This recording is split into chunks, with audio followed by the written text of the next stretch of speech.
स्वागत है आप सभी का हमारे YouTube चैनल नर्सिंग ज्ञान कोर्स में। मेरा नाम है चंदन और आप देखना शुरू कर चुके हैं जीएनएम फर्स्ट ईयर वालों के लिए साइकोलॉजी एंड सोशियोलॉजी से कुछ इंपॉर्टेंट क्वेश्चंस को। साथ ही इस वीडियो में उसका फुल डिस्क्राइब भी मिलने वाला है। आशा करते हैं वीडियो पसंद आएगा। अगर वीडियो पसंद आता है तो हमारे चैनल को जरूर सब्सक्राइब कीजिए, साथ ही वीडियो को लाइक तथा अपने दोस्तों में भी जरूर शेयर कीजिए। चलिए बढ़ते हैं आज के पहले क्वेश्चन की तरफ। आज का जो पहला क्वेश्चन है वह है व्यक्तित्व यानी पर्सनालिटी। ठीक है, इसका जो उद्गम है वो लैटिन भाषा के पर्सोनार से हुई है। ठीक है, इसका जो उत्पत्ति है वो पर्सोनार शब्द से हुई है, जिसका तात्पर्य यानी जिसका मतलब होता है व्यक्ति की वेशभूषा यानी पहचान। ठीक है, पर्सनालिटी शब्द की उत्पत्ति पर्सोनार से हुई है, जिसका शाब्दिक अर्थ होता है व्यक्ति की वेशभूषा या पहचान। पर्सनालिटी शब्द की अर्थ जो होता है वह व्यक्ति की बोलचाल, वेशभूषा, रंग रूप तथा व्यक्ति के व्यवहार से होता है, जिससे अन्य व्यक्ति प्रभावित होते हैं। ठीक है, किसी व्यक्ति का कोई व्यवहार अगर किसी अन्य व्यक्ति को प्रभावित करता है तो उसे हम लोग पर्सनालिटी बोलते हैं। ठीक है, अर्थात कुल मिला के बात करें तो कोई व्यक्ति अपने गुणों से जितना अधिक दूसरे को प्रभावित करेगा वह उतना ही गौरवशाली और प्रभावशाली व्यक्तित्व का मालिक माना जाता है या कहा जाता है। व्यक्ति अंदर एवं बाहर से जो कुछ भी होता है उसी को हम लोग व्यक्तित्व में शामिल करते हैं। ठीक है, अर्थात व्यक्तित्व में व्यक्ति की सभी ज्ञानात्मक, भावनात्मक तथा क्रियात्मक प्रवृत्तियां तथा उसके आंतरिक और बाह्य गुण, लक्षण, विशेषता जो समाज में उसको पहचान बना सके सभी शामिल होती हैं। ठीक है, जो भी उसके आंतरिक तथा बाह्य गुण होते हैं जिसके कारण वो अपनी समाज में अपनी एक अलग छवि बना पाता है, वही होता है व्यक्तित्व। डॉक्टर थे या समाजशास्त्री जो थे उन्होंने अपना अपना मत दिया था, जिसमें वुडवर्थ ने बताया था व्यक्ति के व्यवहार के समस्त गुणों को व्यक्तित्व कहते हैं। ठीक है, यानी personality is the total quality of an individual behaviour. ठीक है, यानी किसी व्यक्ति के जो व्यवहारिक गुण होता है उसी को हम लोग व्यक्तित्व बोलते हैं। साथ ही जेपी गिलफोर्ड नाम करके जो वैज्ञानिक थे उनके अनुसार व्यक्तित्व व्यक्ति के गुणों का समन्वित रूप होता है, यानी इंटीग्रेटेड पैटर्न जो होता है गुण का किसी व्यक्ति का, उसी को हम लोग व्यक्तित्व के नाम से जानते हैं। साथ ही वाटसन ने हमें जो कुछ करते हैं वही व्यक्तित्व होता है, यानी जो कुछ भी हमारे द्वारा होता है वही व्यक्तित्व कहलाता है। साथ ही वैलेंटीन नाम करके जो थे उनके अनुसार व्यक्तित्व जन्मजात तथा अर्जित प्रवृत्तियों का योग होता है। ठीक है, जो वैलेंटीन थे उन्होंने बताया था कि व्यक्तित्व जो होता है यानी पर्सनालिटी जो होता है वो जन्मजात तथा अर्जित, यानी जो भी हम लोग अर्जित करते हैं, सीखते हैं, उसी के प्रवृत्तियों का कुल योग होता है। चलिए आगे बढ़ते हैं। अगला है व्यक्तित्व को प्रभावित करने वाले प्रमुख कारक। तो इसके प्रमुख कारक होते हैं, पहला जैविक और दूसरा होता है पर्यावरणीय। ठीक है, जैविक में जो होती है वो अपनी शारीरिक गतिविधियों से या आनुवंशिकता के आधार पर कोई आदमी सीखता है या उसका व्यक्तित्व निर्धारित होता है। में उसका शारीरिक रचना तथा स्वास्थ्य शामिल होते हैं। अगर शारीरिक बनावट तथा स्वास्थ्य अच्छा ना हो तो व्यक्ति में हीन भावना, शर्मिलापन, एकीकापन यानी अकेलापन और मनोवैज्ञानिक बेकार उत्पन्न होते हैं। और अच्छा हो तो ये सारे जो होते हैं वो अच्छी होती हैं। साथ ही अंतःस्रावी ग्रंथियाँ या शारीरिक रासायनिक जो है वो अच्छा है तो उसका शरीर जो होता है वो अच्छा बिहेव करता है या उसका पर्सनालिटी जो है वो अच्छा होता है। लेकिन अगर ये सब जो है यानी एंडोक्राइन ग्लैंड्स और बॉडी केमिस्ट्री जो होता है वो अच्छा ना हो तो ये जो होती हैं वो नकारात्मक प्रभाव डालती हैं किसी व्यक्ति के व्यक्तित्व पे। साथ ही अनुवांशिक कारक भी होता है, वो भी महत्वपूर्ण भूमिका निभाता है किसी व्यक्ति के व्यक्तित्व पे। दूसरा होता है पर्यावरणीय कारण। ठीक है, जिसे हम लोग इन्वायरमेंटल फैक्टर बोलते हैं, जो कि बहुत ज़्यादा फर्क पैदा करता है। जिसमें सामाजिक कारण यानी समाज भी व्यक्तित्व पे प्रभावित करता है। साथ ही सांस्कृतिक कारण यानी कल्चर जो होते हैं वो भी व्यक्तित्व को प्रभावित करते हैं।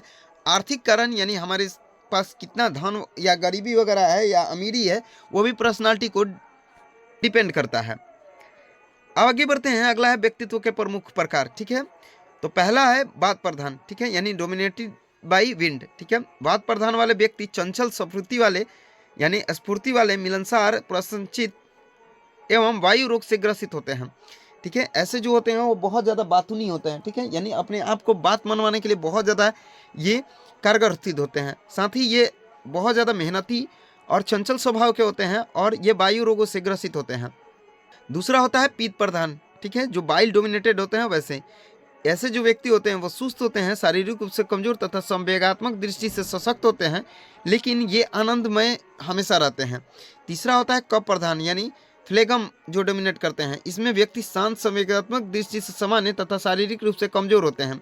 साथ ही दूसरा जो होता है वो स्वभाव के आधार पे, ठीक है, जो हैबिट के आधार पे होते हैं, जिसमें हैबिट जो होता है वही व्यक्तित्व को निर्धारित करता है, जिसका निर्धारण मॉर्गन तथा गिलनर ने किया था।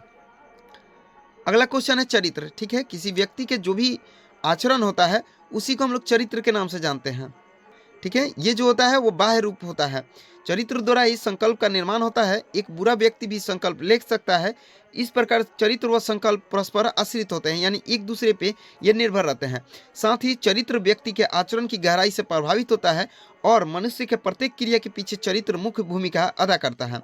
चरित्र हमारे अर्जित व्यवहार का महत्वपूर्ण हिस्सा होता है, ठीक है। हमारा चरित्र हमारे अर्जित किए गए व्यवहार का एक महत्वपूर्ण हिस्सा है, यानी जो भी हम लोग सीखते वगैरह हैं उसी तरह हमारा चरित्र यानी कैरेक्टर जो होता है वो निर्धारित होता है, ठीक है। अर्थात ये बोलें कि चरित्र एक पूर्णतः निर्मित संकल्प है, यानी हमारे द्वारा एक अर्जित किया गया संकल्प होता है जो कि किसी व्यक्ति के उचित कार्यों से उसका चरित्र बनता है, जो एक अस्थायी मानसिक प्रवृत्ति होता है। साथ ही नेबोलिस्ट के अनुसार जो होता है वह चरित्र एक अभ्यासजन्य तरीका है जिसमें संकल्प प्रवृत्तियों तथा इच्छाओं को उस व्यवस्था तक नियमन करना है जो उसके कार्य का क्षेत्र होता है, ठीक है। यानी अभ्यास का एक तरीका होता है चरित्र, जिसमें संकल्प प्रवृत्तियों और इच्छाओं की उस व्यवस्था तक यह नियमन करता है जो उसके कार्य का क्षेत्र होता है, ठीक है। यह हो गया चरित्र का परिभाषा। साथ ही अब हम लोग बढ़ेंगे चरित्र की विशेषता पे। तो पहला होता है चरित्र का विकास प्राकृतिक इच्छाओं, संवेगों के नियंत्रण तथा बुद्धि के माध्यम से होता है, ठीक है। यानी चरित्र का जो डेवलपमेंट है वह प्राकृतिक इच्छाओं, संवेगों के नियंत्रण तथा बुद्धि के माध्यम से होता है। साथ ही चरित्र व्यक्ति के दृढ़ निर्णय व इच्छा शक्ति का भी विस्तृत रूप होता है। साथ ही चरित्र को व्यक्ति के अस्थायी लक्षणों द्वारा व्यक्त किया जाता है और ये स्वभाव के विपरीत एक ग्रहण किया गया लक्षण होता है। साथ ही चरित्र जो होता है वो आचरण यानी कंडक्ट द्वारा व्यक्त होता है और ये किंचित परिवर्तन द्वारा लाया जाता है तथा बार बार परिवर्तन चरित्र को असंगठित चरित्र भी कहा जाता है, ठीक है। तो जो चरित्र होता है वो किसी व्यक्ति के प्राकृतिक इच्छाओं, संवेगों के नियंत्रण तथा बुद्धि के माध्यम से होता है। साथ ही ये चरित्र जो होता है वो आचरण द्वारा व्यक्त किया जाता है और यह स्वभाव से बिल्कुल विपरीत होता है, ठीक है। आगे बढ़ते हैं, अगला है बुद्धि, ठीक है, जिसे हम लोग इंटेलिजेंस बोलते हैं। उसी को अब हम लोग डिफाइन करने वाले हैं। तो बुद्धि जो होता है वो किसी मनुष्य में सीखने, समझने, समरण तथा तार्किक चिंतन के गुणों को हम लोग बोलते हैं, ठीक है। यानी बुद्धि जो होता है वो किसी व्यक्ति के सीखने, समझने, समरण तथा तार्किक चिंतन के गुण को हम बुद्धि के नाम से जानते हैं। बुद्धि के कारण ही मनुष्य सभी प्राणियों में श्रेष्ठतम होता है, यानी मनुष्य जो होता है वो सबसे ज्यादा इंटेलिजेंट होता है अन्य प्राणियों की अपेक्षा, ठीक है। दूसरे भाषा में बात करें तो बुद्धि व्यक्ति की जन्मजात शक्ति होती है तथा यह व्यक्ति के समस्त मानसिक क्रियाओं तथा योग्यताओं का योग होता है। इस प्रकार हम कह सकते हैं कि सीखने की योग्यता, अमूर्त तथा मूर्त चिंतन की योग्यता, वातावरण के साथ समायोजन करने की क्षमता, समस्या समाधान की योग्यता तथा इन सभी योग्यताओं की समन्वय की दक्षता का नाम ही बुद्धि होता है। यानी कुल मिला के बात करें तो हमारे किसी भी गुण के समायोजन को ही हम लोग बुद्धि के नाम से जानते हैं। अर्थात जो हमारा सीखने, समझने, बोलने या फिर व्यवहार को प्रदर्शित करने का जो तरीका होता है उसको किस तरह से हम लोग अवबोध करा पाते हैं उसी को हम लोग बुद्धि के नाम से जानते हैं, ठीक है। कुछ इस आईक्यू लेवल के व्यक्ति होते हैं जिनको हम लोग किस श्रेणी में रखते हैं वो हम लोग देखेंगे। तो 140 या इससे अधिक के अगर आईक्यू लेवल है तो उसे हम लोग प्रतिभाशाली की श्रेणी में रखते हैं, यानी वैसे व्यक्ति प्रतिभाशाली होते हैं। अगर उनका आईक्यू लेवल 120 से 139 है तब अति श्रेष्ठ माने जाते हैं, और यदि 110 से 119 है तो वे श्रेष्ठ बुद्धि के माने जाते हैं। 90 से 109 के जो व्यक्ति होते हैं उनको सामान्य बुद्धि, 80 से 89 तक के जो व्यक्ति होते हैं उनको मंद बुद्धि, 70 से 79 तक के सीमांत क्षीण बुद्धि, 70 से कम वाले को निश्चित क्षीण बुद्धि, 50 से 69 तक के बच्चे या व्यक्ति को अल्प बुद्धि, 20 से 49 तक के व्यक्ति को मूर्ख बुद्धि, और 20 या उससे भी कम हो तो उसे हम लोग इडियट यानी जड़ बुद्धि के नाम से जानते हैं, ठीक है। ये बहुत ज़्यादा इंपॉर्टेंट है, जिसमें आईक्यू लेवल के अनुसार हम लोग उसके श्रेष्ठता होता है या उसका जो श्रेणी होता है उसको निर्धारित करते हैं, जिसमें 140 या उससे अधिक वाले को प्रतिभाशाली, 120 से 139 तक के अति श्रेष्ठ, 110 से 119 तक को हम लोग श्रेष्ठ बुद्धि, 90 से 109 तक को सामान्य बुद्धि, 80 से 89 तक को मंद बुद्धि, 70 से 79 तक को सीमांत क्षीण बुद्धि, 70 से कम को हम लोग निश्चित क्षीण बुद्धि, 50 से 69 तक को हम लोग अल्प बुद्धि, 20 से 49 तक को हम लोग मूर्ख बुद्धि, और 20 या उससे कम को हम लोग जड़ बुद्धि के नाम से जानते हैं। अगला क्वेश्चन है सोशियोलॉजी, ठीक है, यानी समाजशास्त्र। अब हम लोग देखेंगे समाजशास्त्र को। मानव जीवन की विशेषताएं उसका सामाजिक रूप होती हैं। अरस्तु के अनुसार मनुष्य एक सामाजिक प्राणी है जिसका स्वभाव व आवश्यकता उसे सामाजिक बंधनों के निर्माण हेतु प्रेरित करती है। ठीक है, यानी मनुष्य जो होता है वो सामाजिक प्राणी है जिसका स्वभाव और आवश्यकता उसके सामाजिक बंधनों के निर्माण हेतु प्रेरित करती है। समाजशास्त्र के जो जनक थे उसको हम लोग अगस्टे कॉमिट के नाम से जानते हैं, जिन्होंने समाजशास्त्र को सबसे पहले 1939 में लागू किया था या उसका स्थापना किया था।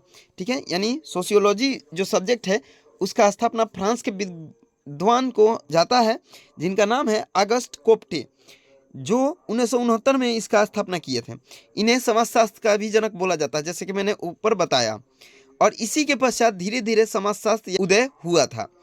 सोशियोलॉजी जो शब्द है वो सोसिटस तथा यूनानी शब्द लोगोस से मिलकर बना होता है, जिसका मतलब होता है समाज तथा अध्ययन, यानी समाज के बारे में अध्ययन करते हैं, उसी को हम लोग सोशियोलॉजी के नाम से यानी समाजशास्त्र के नाम से जानते हैं। एल्फर्ड के अनुसार समाजशास्त्र समाज का विज्ञान होता है। जैसे कि मैंने ऊपर बताया कि समाज के बारे में अगर हम लोग अध्ययन करते हैं या उसके बारे में जानते हैं, उसी को हम लोग समाजशास्त्र बोलते हैं। तो एफ वार्ड जो थे उन्होंने भी समाजशास्त्र को समाज का विज्ञान बताया था। साथ ही गिडिंस जो थे उनके अनुसार भी समाजशास्त्र समाज के वैज्ञानिक अध्ययन होता है, यानी साइंटिफिक अध्ययन होता है। साथ ही HP फेयरचाइल्ड के अनुसार समाजशास्त्र मनुष्य तथा मानवीय पर्यावरण के मध्य संबंधों का अध्ययन होता है। और गिडिंस के अनुसार जो होता है वो समाजशास्त्र समग्र रूप से समाज के क्रमबद्ध वर्णन और व्याख्या होती है। दुर्खिम के अनुसार समाजशास्त्र सामूहिक प्रतिनिधित्व का विज्ञान होता है। ठीक है, आज के लिए बस इतना ही। आशा करते हैं वीडियो पसंद आया होगा। अगर वीडियो पसंद आया है तो हमारे चैनल को जरूर सब्सक्राइब कीजिए, साथ ही वीडियो को लाइक तथा अपने दोस्तों में भी जरूर शेयर कीजिए। अगर आप इस वीडियो से संबंधित PDF को देखना चाहते हैं तो हमारे डिस्क्रिप्शन बॉक्स में लिंक मौजूद है, जिस पर आप टाइप करके PDF को देख सकते हैं। मिलते हैं नेक्स्ट वीडियो में, तब तक के लिए धन्यवाद।